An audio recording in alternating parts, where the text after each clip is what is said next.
Welcome back to another episode of the Miami Heat Roundtable. My name is Amir.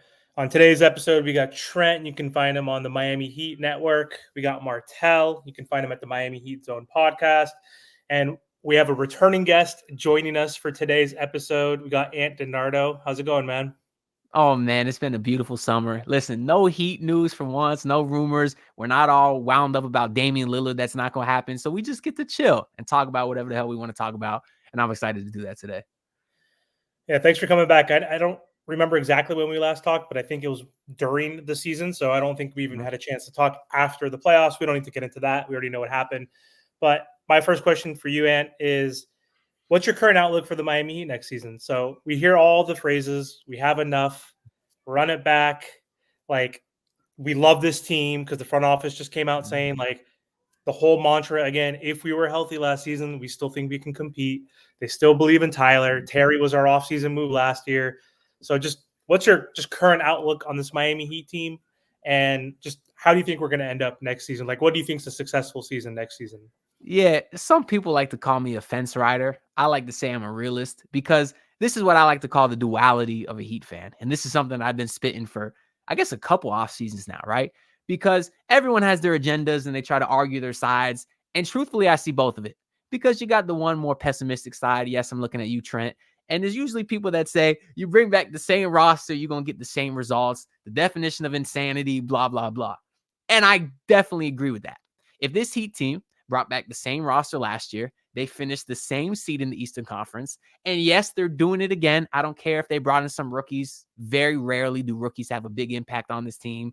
I know Jaime Jaquez did, but he's a bit older. So yes, if they're bringing back essentially the same core, they're probably going to finish playing tournament again, which when you're in the playing tournament, you have a chance to miss the playoffs. So I have no reason to be optimistic at all. So I get that side. On the flip side of that, I could say, well, the previous season, they weren't healthy. You didn't have Jimmy Butler. You got your ass kicked. If you would have had Jimmy, maybe things would have been different. Because the previous year, what happened? You had Jimmy Butler. You went to the NBA Finals. You still had some injuries with Tyler not being there. Jimmy banged up with the ankles. And you never know. Because so far, during the 5 years that we've seen this Heat tenure, when they've been healthy, they've made the NBA Finals. We're one shot away. So I completely get the optimistic side of it as well. And I'm in the middle. I see both sides of it. I can't give you a good answer about how I feel, but I think we will know maybe a month into the season. I think we'll be able to kind of feel out the vibe right away of how it's going to go. So what's your starting lineup? I know that there's a lot of people that always tell me, well, we have 4 20-point per game scorers, Tyler, Terry, Jimmy, and Bam. But my biggest thing is, how are we going to have these 4 guys on our roster? I mean, don't get me wrong. Like, are we the most talented team? No. But like I said, when you have 4 20-point per game scorers, how can we really be at the 8th spot? So what's your starting lineup, going into this regular season? I know a lot of people want Tyler to come off the bench, but that's not happening. So what's your starting lineup? It's not happening. I would like it to. I have a couple starting lineups I'd like to see. To start the season, I'm going to say I'd like to see maybe get Terry at the 1, put Haywood at the 2. People keep saying, oh, Haywood Highsmith, he's too small to play the 4. I agree. Put him at the 2. Why can't you have a 6'5" 2 guard who's a 40% three-point shooter with a 7-foot wingspan? They say just because he has a 7-foot wingspan, he has to play the front court. That makes no sense at all.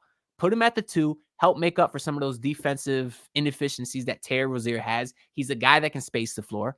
So I'd like to see Haywood at the 2. Nobody's talking about it. I'm going to start that agenda. And then you can go ahead and give me Jimmy, Jovic, and Bam.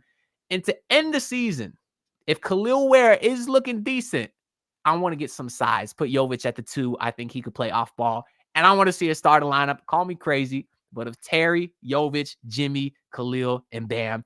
And I want to get some size because I'm damn tired of this small ball that we've been seeing for the last 5 years. Ant, man. What's going on, man? I heard what you said. I'm listening to you.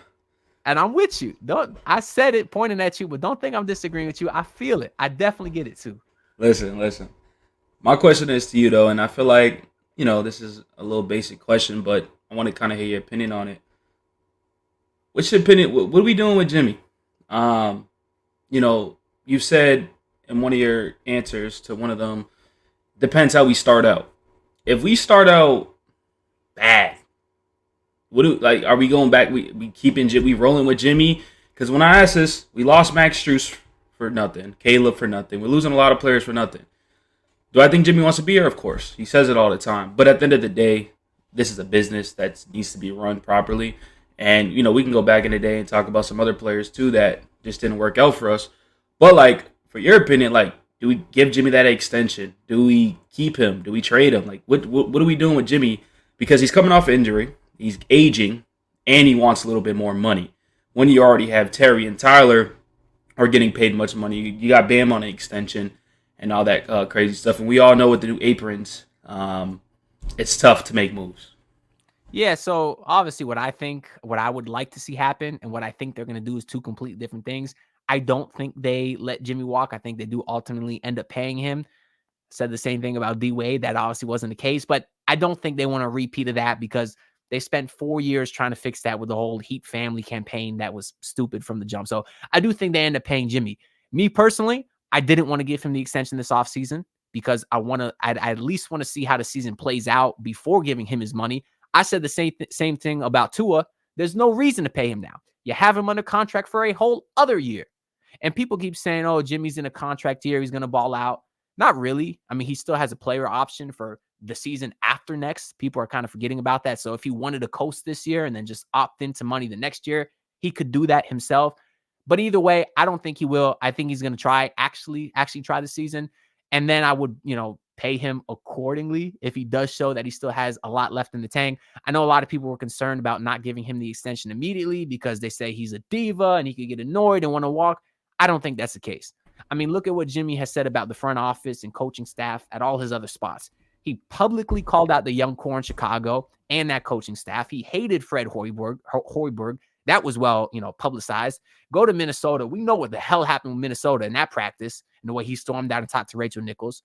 In Philly, I've heard him talk on JJ Redick's podcast how he was in meetings and the video film sessions, and he said it was weird and annoying how him and TJ McConnell were the only ones talking, speaking up. He had no respect for their organization and the way that they ran things. Compare all of that with what he said in Miami, and it's completely different.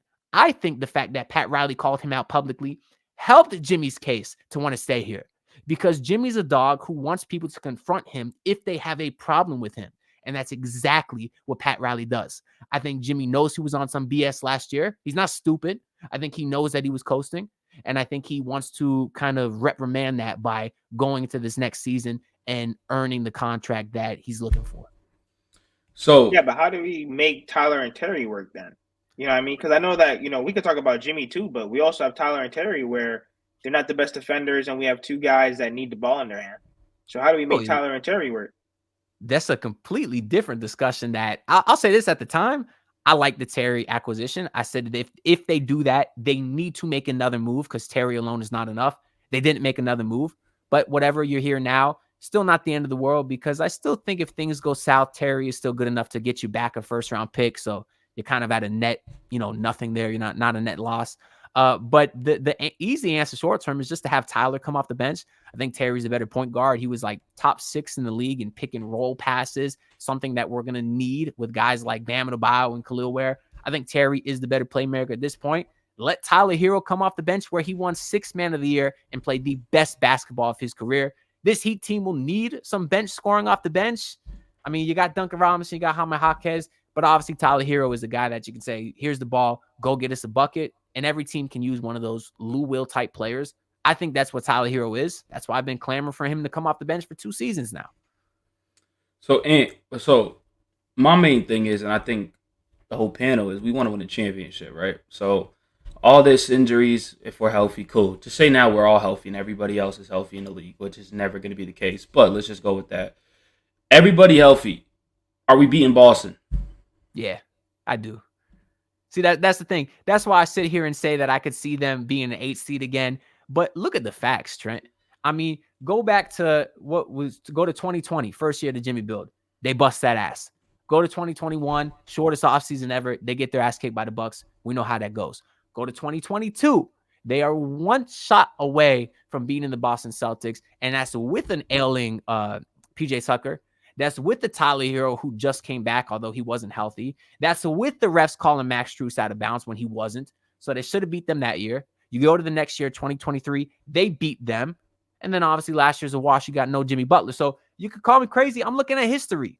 Like, yeah, it looks stupid for me to say, look on paper, and I know it's a different Celtics team and stuff, but I know it's crazy for me to say, oh, look, they got KP. They got the best starting backcourt defensively maybe ever. How the hell can Miami beat that team? Well, because they have nearly 3 times in this era. That's why. Okay. I don't think we can beat Boston, but hey, I love it. I love it. And you said the same thing in 23, I'm guessing. Yeah? We talking about now. Okay, see? So you get what I'm saying, though. I agree with But no, you. look. What I'm saying is, though, right? The Boston Celtics they just won an NBA championship, and they brought every single player back. They didn't lose one. They brought every single player back. And then the Miami Heat, we brought rookies and undrafted players. That's all we brought. And you could say Terry, that's cool and all, but we got Tyler, who's always hurt, who is fragile, and even our GM called him out. We got Jimmy Butler, who coaches through the regular season, thinks it's cool to be an 8th seed every time. That's not cool. The reason why the Celtics won a championship is because they took the regular season serious. So they got the number 1 seed. They got favorable matchups. The Heat want to take everything hard. Why take everything hard? Well, you could say Celtics dealt with injuries against their opposing teams. I mean, that's fine. They were still going to win. Maybe they'll probably lose 1 or 2 more games. But, like, I really just don't like that excuse of, like, well, they played teams injured and this and that. Like, if they played us, Miami Heat, healthy, we're still losing that first round matchup. I think we lose 6 and 7, but I still think we lose. The Celtics are just Soterio. They're better than all of us in the Eastern Conference. Like, I don't think the Bucks are competing with them. The Knicks, like, this is why, like, when we look at this team, it's like it's cool, but we want to win a championship. We're in the Jimmy Butler era near the end. We're not in the beginning or stuff like that. He's aging, older, contract situation at the end of the day. We don't know what's going to happen. Tyler, we don't even know if Terry and Tyler can play together. There's still a lot of questions. The Celtics know they have their chemistry. So I don't know about that, but hey, hopefully we do win. And I see what you're saying. But you got teams that improved, and I've been standing on this. People call me crazy, but I think the Magic will be better than us this year, and possibly the Pacers. And I think the Bucks regular season, sure. Yeah, 100%. But I mean, we could talk about the playoff. The Pacers was just in the Eastern Conference Finals. We can talk about that. That's fine. That's because everybody was hurt, though. That's a lame ass excuse, though. I hate that excuse, though.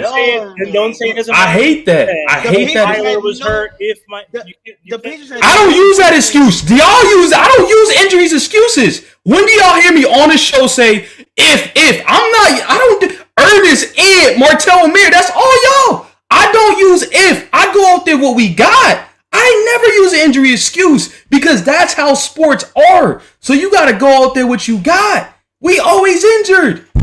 Every fan can use the injury excuse. Every champion. And y'all always use it. Y'all always use the if we healthy. Ian said, hold up. Ian said we can go by history. Well, I'm going history by the last few years. We've been hurt every year. We're missing a key player.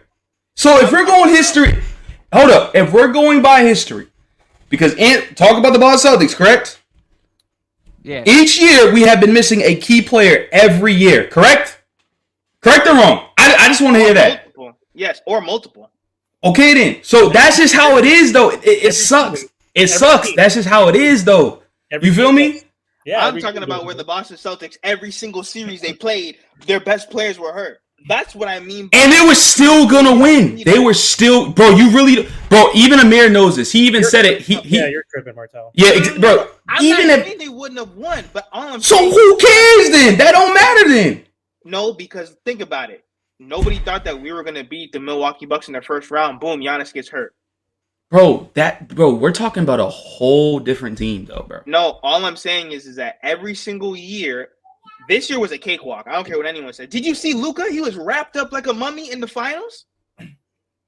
Luka, dude, stop finals. it. Timeout. I hate the Celtics. They were the dude. That's just stop. Offense in the history of the NBA. They were number 2 in defense. They were a juggernaut.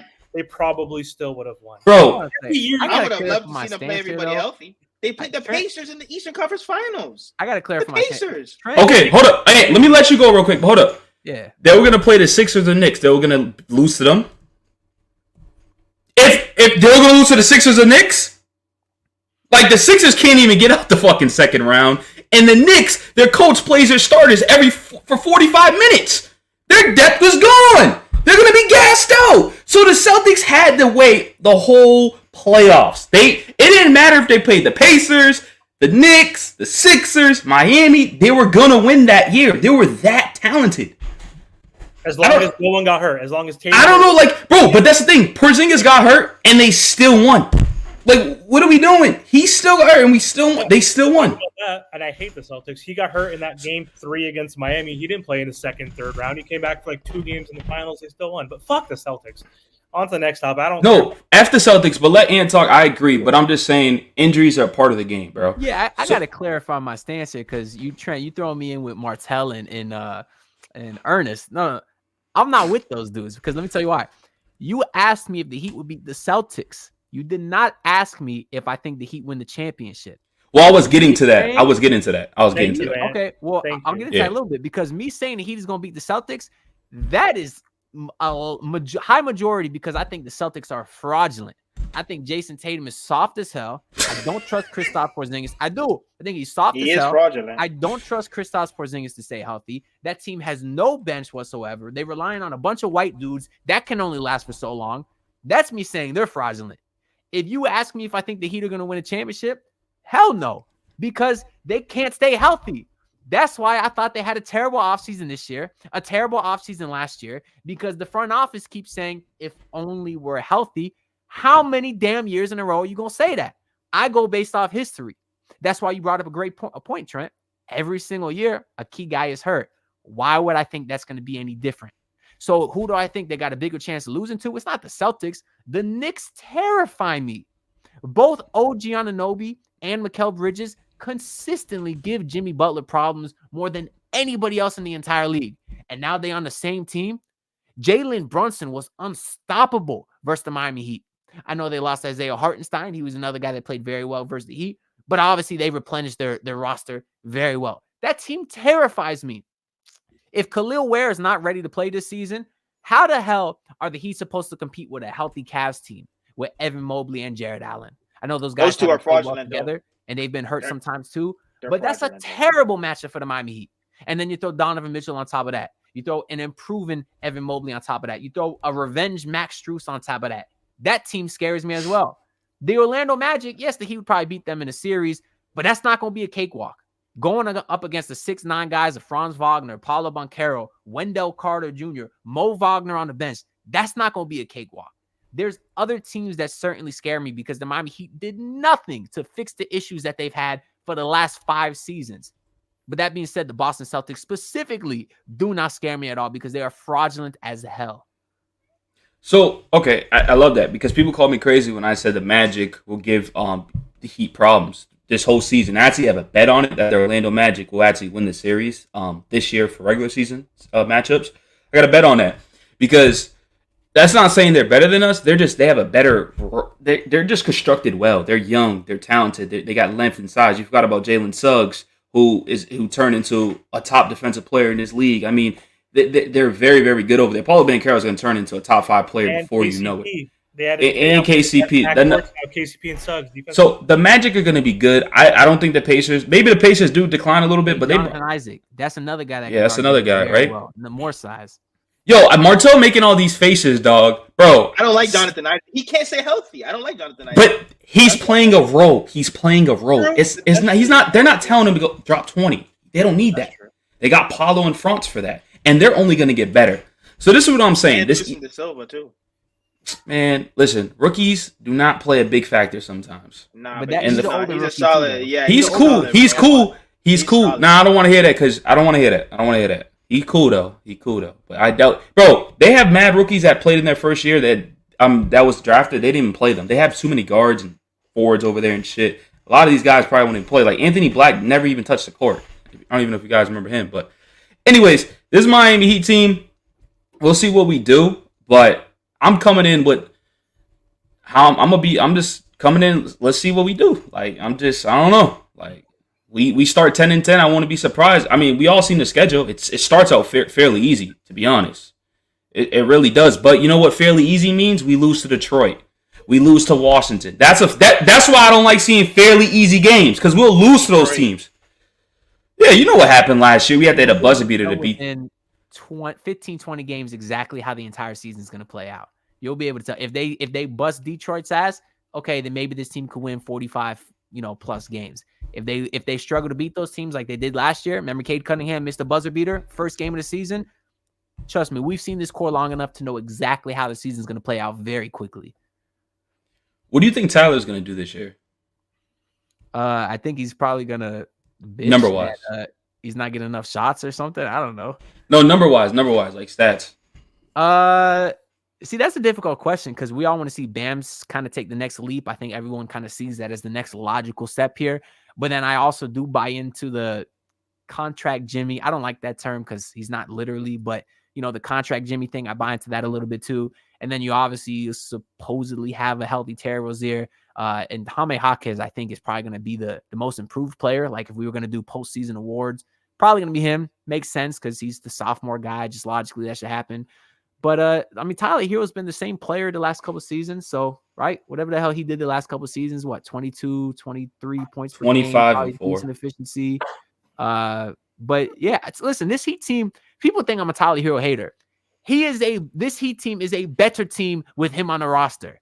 He's a great basketball player off the bench. That's what it should be. You should be a Tyler Herro hater. You should. I can't. I got the bobblehead sitting up here. Hey, even the most hated person on this team, I'm still a Miami Heat fan, so I still got to love him. Even if I hate that person, I still love him. Listen, I'm taking Drew Smith over Tyler Herro. I hate that logic. You was rooting for Mo Harkless when his dumbass was running behind the scorer's table trying to get back on defense. I'm trying to be Switzerland. If there's obviously guys that I hate, like Mo Harkless, of course. Of course. So I hate Tyler Herro, and I'm standing on that until he's off my team. 2 years, 3 years, whatever. We'll see. We'll see what happens. I think, he's going to average anywhere from 17 to 20 points per game. He's probably still going to put up 15 shots. I only think he'll be successful is if he plays off ball. Like he has to let Terry have the ball. If they're going to start together, which Pat Riley has said he's a starter, he's trying to give him that perceived value or boost his ego or like boost his trade value, whatever it may be. We know Tyler's not going to come off the bench unless injuries, right? Like unless he gets hurt and then they're going to ease him back in like they did when Duncan took his spot for a little bit. He eventually came back. But he needs to play off ball. His catch and shoot numbers last season, I forgot the exact number, was like 45%, something ridiculously high. He just needs to move off the ball, like take Duncan Robinson's lead. Like you don't need to do what Duncan does, obviously, but play off ball. But his ceiling is what it is at this point on this roster.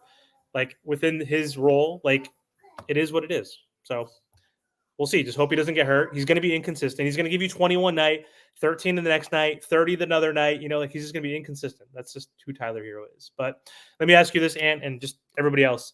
Who are you guys most excited out of the undrafteds? So we got Josh Christopher. We got Drew, obviously, on the two-way. And then we have Kashad. So, Ant, if you want to go first, who are you most excited of those three?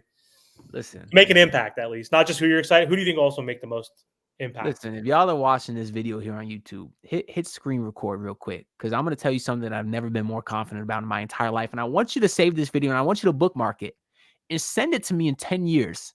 And when you send it to me in 10 years, say, damn, Anthony, that was a good call by you. You called that 100%. It's 100% accurate.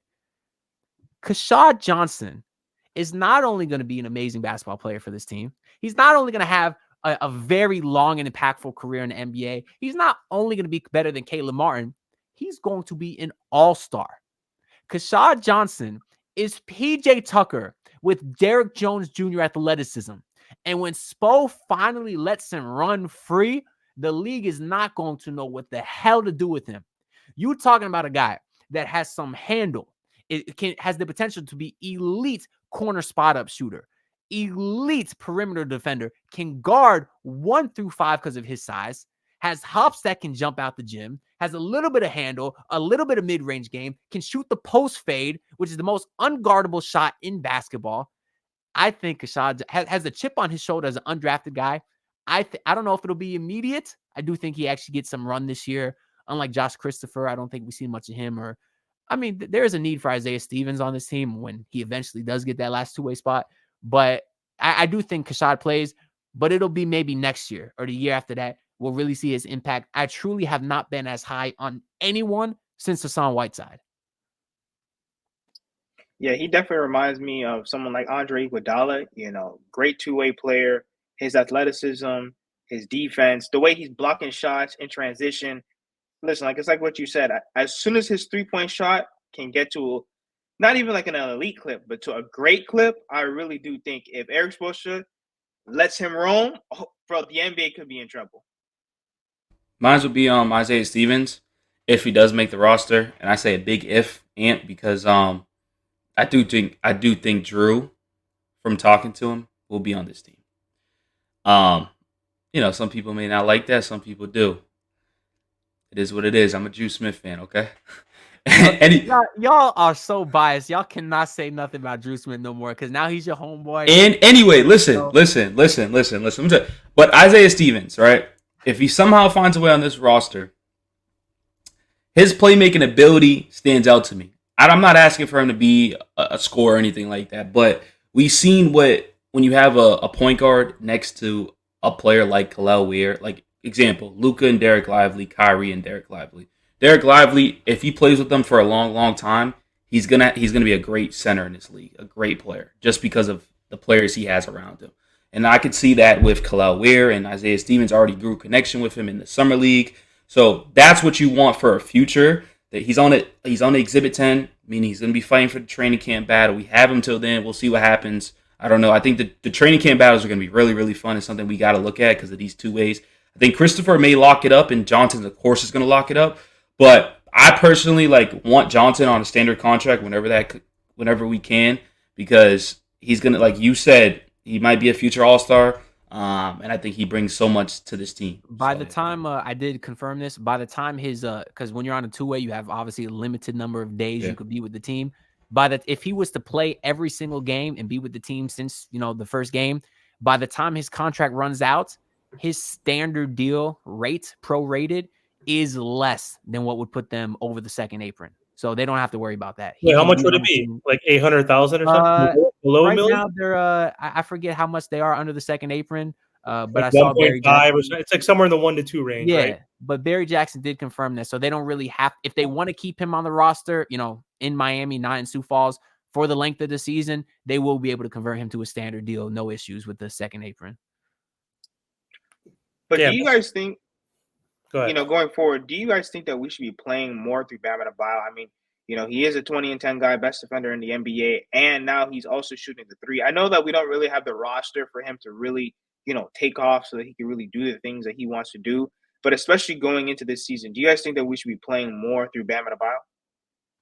Well, my D-Wade book keeps falling. I don't know if that's a bad omen or what. Shit. Anyways, no, Jimmy Butler's the best basketball player on this team. It'd be nice to, go to Bam more in the regular season to give Jimmy some rest. But hey, if Jimmy says he wants to put up or shut up and stop coasting, give him the ball. He's the best player on this team. As of right now, people will say Bam Adebayo. You might be disagreeing with me down there. That's not the case. No, but we don't even need Jimmy Butler to be playing like that. Can he listen? All we need is a competitive 65. If he can't give us that, then why is he even on this roster? Am I wrong? We don't need him to play 82 games. I'll put it like this. Nonchalant, he's over here playing dominoes and running around on horses. Yes, we do want to. Oh, sorry, he plays dominoes on his day off. Sue him. I'm sorry that he does it's not about that. Music video on his day off. It's not about that. Sorry. We love the game more than him. You're telling me that you're getting paid $50 million and you don't want to try and do your job? And listen, Bernie Lee even said it. There was a few games that Jimmy Butler did not want to play. Why? Me and you can't go job. Nobody likes their job. You're a fan. Of course you like basketball more than him. Bro, this is the problem. And me and you cannot go to work and half-ass it and get $50 million or get a raise. I agree with continue and to go lay around and go fool around. I said he was on some BS last year. He was. He definitely was on some BS last year. I am not standing up for him with regards to that. Yeah, missing the third game of the regular season, that's BS. But at the same time, if a homie wants to spend his off day, chilling with Shakira and Camila Cabello, let him. You know what I mean? That's all I'm saying. Off days chill. That's totally fine. I'm missing the third game of the during the game. What do you mean? He missed. Hey, also remember this, guys. He didn't play in the preseason because of dental work. So why did he need rest after game 3? He had the whole offseason to do that too. Yeah. He had the whole offseason to go do dental work. But then you choose to do it in the season? Good point. But also, Martel, don't put it out there that he needs to play 65. Fuck that. He's an NBA player. He's getting paid $50 million. Play 82. Shit, play 82. Like, you need to play No, 82. but let's That's be some realistic. bullshit We all know, weak-minded. but we all know he ain't gonna play 82. So I'm gonna be realistic and say, give me a competitive 65. Can you do that? Yes, of course. He's our best player still. Yeah. Like, to agree with Ant, what he said earlier, to answer your question, should we run the offense through Bam? Yes, depending on matchups, depending on certain games, depending on who's available. But Jimmy is our best player, regardless. Regular season, postseason, obviously he's the best player, but Bam is our most important player. So I could distinguish between those two. Jimmy hasn't. We talked about this on our episode earlier today. Like, Jimmy hasn't fallen off a cliff yet. There are some signs and there's numbers of him, like his ability to finish at the rim, his free throw percentage, all that stuff is going down, but he's still Jimmy. And I mentioned this too. We saw what he was doing in that playing game, which frustrated the shit out of us. Playoff Jimmy is a real thing. He coasts. He saves his body because he's older for the postseason. That playing game to him was a postseason game. Had 15 points or whatever it was in the first half, like 3 or 4 steals, like super active in the passing lanes, like defensively, offensively, and then he got hurt. So, like, he's still our best player. He still wants to prove others wrong. Like, he loves basketball.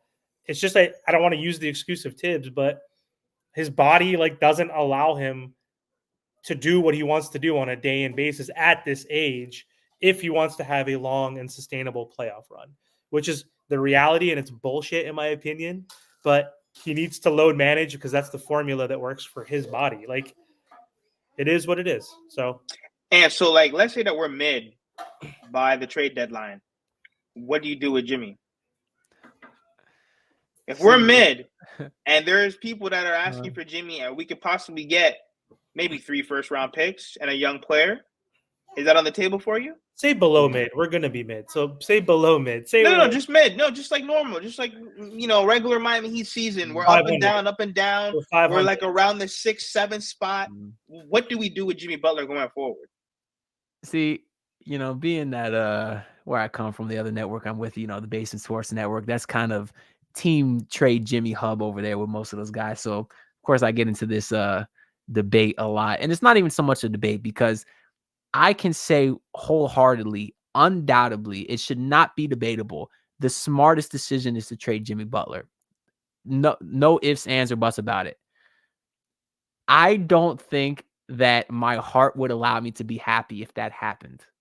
My brain, it's like a lot of dudes that they want to be with toxic women. Your brain knows it's dumb, but your heart wants what it wants. Not saying that Jimmy Butler is a toxic lady, but you get what I'm saying. I understand up here that it's the right decision, but in my heart, I wouldn't do it. I could not bring myself to it. You saw what happened in the playoffs. I mean, granted, we had a compromised Duncan Robinson who played 5 minutes, 10 minutes one game, no Terry Rozier, but also no Jimmy Butler, and we're pedestrian. Without Jimmy Butler, this team doesn't do anything. Pat Riley said it in the presser. He said, we don't want to trade Jimmy Butler. I mean, he has to say that, but he is the one on the team that moves the needle. Sorry, Bam Adebayo. You're our franchise cornerstone. You're younger. You're up and coming, ascending. You're still not Jimmy Butler. Jimmy Butler gets his slack for not being the best offensive player during the regular season, but what does his points per game do in the playoffs? It goes from 20 points per game. He's never averaged more than 23 points. I think that was on the Bulls, where he averaged 23 at most. In the playoffs, what does he average? 26, 27 points per game. We still need Jimmy Butler on this team. Otherwise, we're not even a playing team.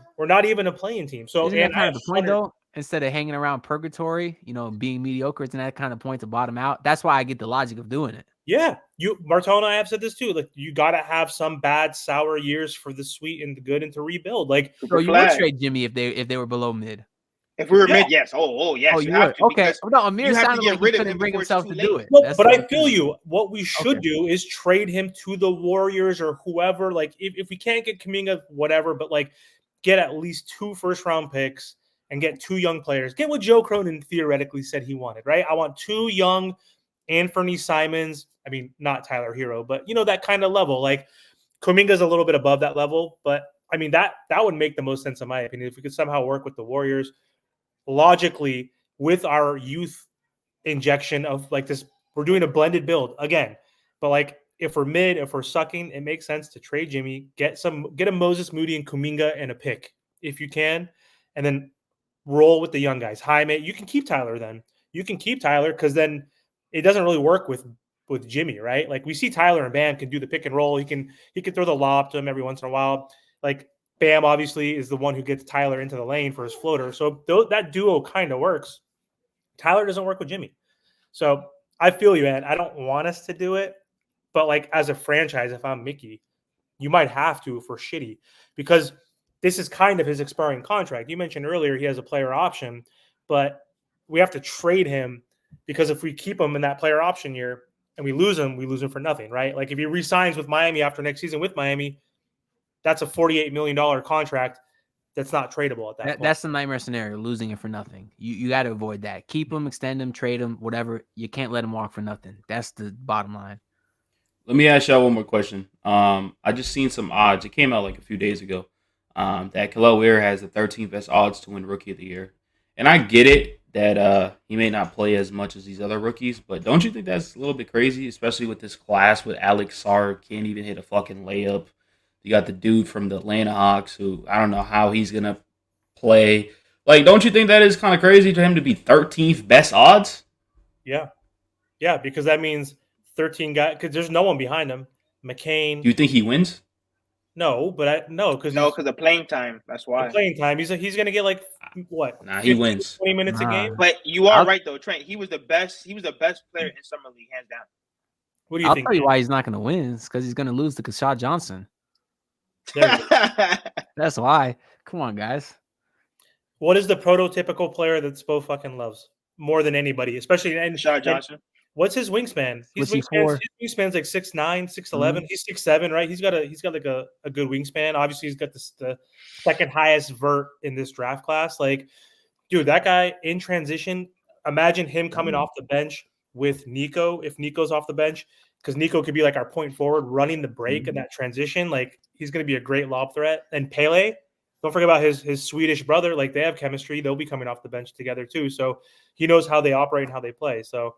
But the prototypical Spo player is a freaking 3-and-D wing, and that's like, or just a wing who's athletic and can play defense, right? Like Caleb wasn't elite, like 3-point shooting. His percentages increased over time. That's where he had bigger roles, bigger impact. But we have no athletes besides him and Bam now. Like he's our replacement for Caleb, and he's a bigger athlete. So, but how do you feel about Nico, man? Because I don't know, man. Listen, if he don't start hooping, I don't know.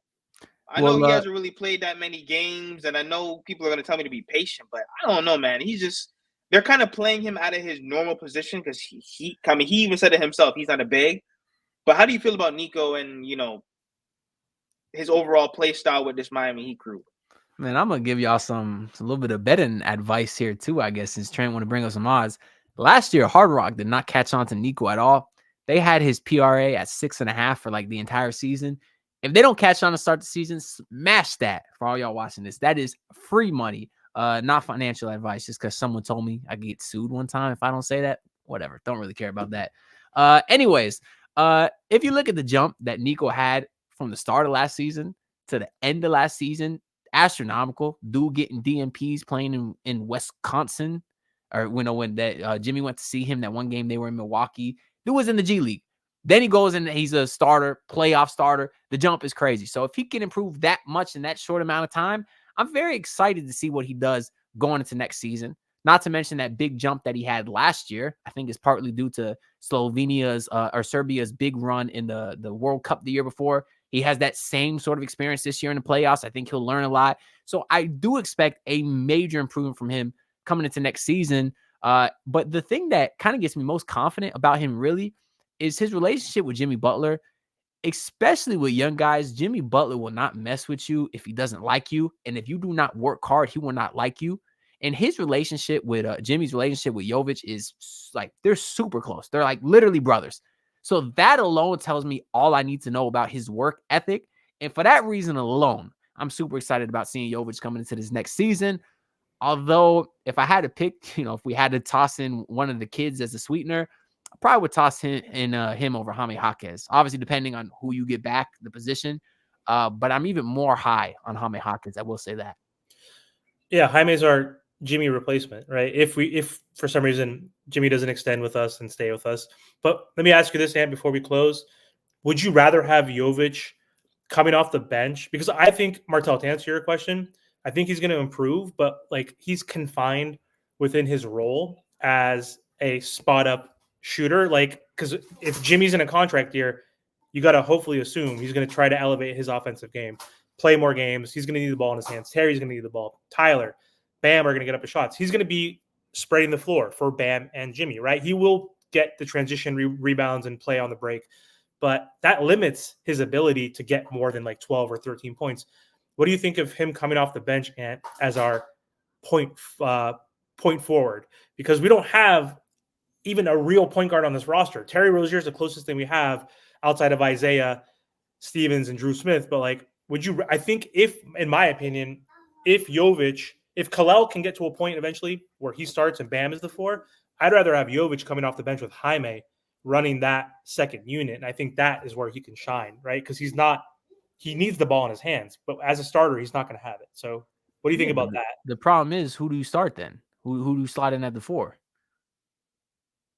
I mean, that's the problem. In the time being, it might be Haywood then, right? It might be that's Haywood. Not gonna work though. Well, I'm saying if KEL'EL, let's hypothetically say KEL'EL's starting center after 15, 20 games, it's going to be Jimmy, Bam, and KEL'EL in the front court. Tyler and Terry in the back court. Yeah, I wouldn't hate that. Again, we really only have KEL'EL. That's the only option. Kevin Love, decent player in spurts, too old at this point. Haywood Highsmith, too old or too small. Keshad Johnson, obviously still young, not ready yet. So, and he's even a little bit small himself. I think maybe played it 4. I don't want to get any smaller. And I don't think KEL'EL Ware is ready. So as of right now, I think the only option is to start Nikola Jovic. I even said I want to get bigger than that. I said I'd slot Jovic over to the 2 if KEL'EL Ware was ready. And then put Ware at the 5. Now you got Jovic as more the 2 guard spot. Yeah, he could play off ball, but he's the second starting member of the starting front or backcourt. So maybe he does get some more on-ball opportunities there. But I don't think we should look at it as cut and dry as, if he's in the starting lineup, that means that we got no ball handlers coming off the bench. Spo is obviously the smartest when it comes to substitutions. He can start him and Terry, have Terry sub out of the game a little bit earlier. Now Jovic is your starting point guard. That's why I said part of the reason I like Haywood Highsmith at the 2 is because he's not a ball handler. He is a guy whose offense is pretty much limited to spot up corner threes and backdoor cuts. So if you had Jovic in the starting lineup, I think you need more than one ball handler. That can be Terry and Jovic. And then when Terry eventually gets subbed out, well, boom. Now Jovic is essentially running the second unit, even though he started. Yeah, we have so many other guys that are not ideal, because we're going to stagger Terry and Tyler. So Terry or Tyler with the second unit can handle the ball. Jaime has been working on that. He can handle the ball. Alec Burks has played de facto point guard. Josh Richardson, for some reason, has played de facto point guard. There's a lot of guys that can actually handle the rock off the bench, but we're going to stagger players, and Jimmy's going to be playing with some of the guys off the bench too. Bam is going to be playing off the bench a little bit with other players too. So anyway, and I think Isaiah Stevens actually fixes all of that as far as the backup point guard. I think he can play backup point guard in this league right now. I really do. Showing his patience, his change of pace. He does so many little things that look easy that are very difficult. Being able to do change of pace while keep your head up, surveying the entire floor, but also have the touch to know when to attack. Those are elite point guard skills that he has. I saw in the summer league, some plays would get crazy. Guys are getting jumbled up, and he would still make the right pass to a cutter. He doesn't get flustered. He doesn't get, all confused out there. He's really shown skills to be like an elite facilitator. I think he can bring that right now. They don't have the money or the roster spots. Maybe later in the season, I don't know how it works cap-wise, but maybe they could cut a guy like Thomas Bryant, waive him. Again, I don't know the rules, but I hope eventually they could bring up a roster spot to get him on a standard deal with Keshad. Because, if you're talking guys they don't need Keshad Johnson, because maybe a guy like Haywood Highsmith could do a couple of those things as far as a perimeter, the point of attack type of defender guy. But they don't have anybody that can do what Isaiah Stevens can do. They need him bad. Yeah, he's our Kyle Lowry replacement, right? He reminds me of Kyle Lowry, even though he wasn't the greatest QB1. But yeah, he has that mentality. Yeah, I agree. The difference is Isaiah Stevens is good at basketball, but I get what you're saying. Well, I'm sure Martell agrees with you on that because he's our Kyle Lowry lover on this channel over here. But anyway, Ant, thank you so much, man, for hopping on. Really appreciate the time. Before we do hop off, I'm sure all of our followers are obviously following your channel, but do you want to plug your channel and the things you're working on this offseason? Yeah, so if y'all are not already tuned in, I got my own thing going on my YouTube channel. Do a lot of what these guys do, talk Heat basketball. You can just find it by searching Anthony DiNardo. I'm sure it'll be in the description. I got my handle right here. But yeah, tune in because believe it or not, we somehow find a way to keep it creative and get you guys content during this long off season. But we'll be chilling for now, gearing up for a very long season ahead. One way or another, good or bad, it's gonna be long. So make sure y'all stay tuned. All right, Martel, any closing words? Make sure that you guys like, share, comment, subscribe, and thank you for all the support.